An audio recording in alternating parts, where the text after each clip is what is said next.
بس انا مش عايز اكون وحدي ولا حابب لفظ وحيد ليا. انا عايز ناس، علاقات، اشخاص وحبايب جنبي وحواليا. محتاج اتونس واتعاشر واعاشر ناس صافية النية. محتاج اتكلم وافضفض واخرج كل اللي في قلبي واتشاف بعيون حبة طباعي قبلاني بكل عيوب فيا. الواحد نحس من علاقاته ومعارف ياما بدون داعي وضيع عمره يحب في ناس كدابة وزايفة ومؤذية. اتمنى اللي يقرب مني ما يخوفنيش ويطمني، لا في طاقة في قلب الجرح جديد ولا حمل ان انا ابقى ضحية. قربوا لكن خليكوا عارفين اننا ويمين بالله طيبين. ادخلوا جوانا بروح هادية وامانة يا ناس صفوا النية. قبلكوا دخلنا بشر ياما وفرشنا قلوبنا حرير ليهم ورفعنا مقامهم فوق منا ونقشنا الحنة على ايديهم وتريهم زي البالونة. فرقعوا في وشوشنا وتعبونا وده اخرة بقى نفخنا فيهم.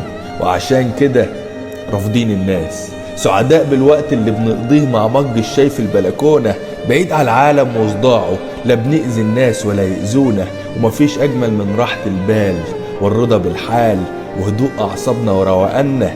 واما بنزعل بيكون على ناس فارقين ويانا ولازمنا. بنحب اللي يحبنا بوضوح من غير أي مصالح بينا.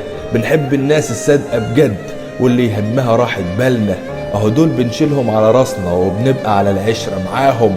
نطمن بوجودنا ما بينهم علشان عارفين ايه جواهم. لا في يوم قصروا ويانا بشيء ولا حتى سابونا نحس بضيق.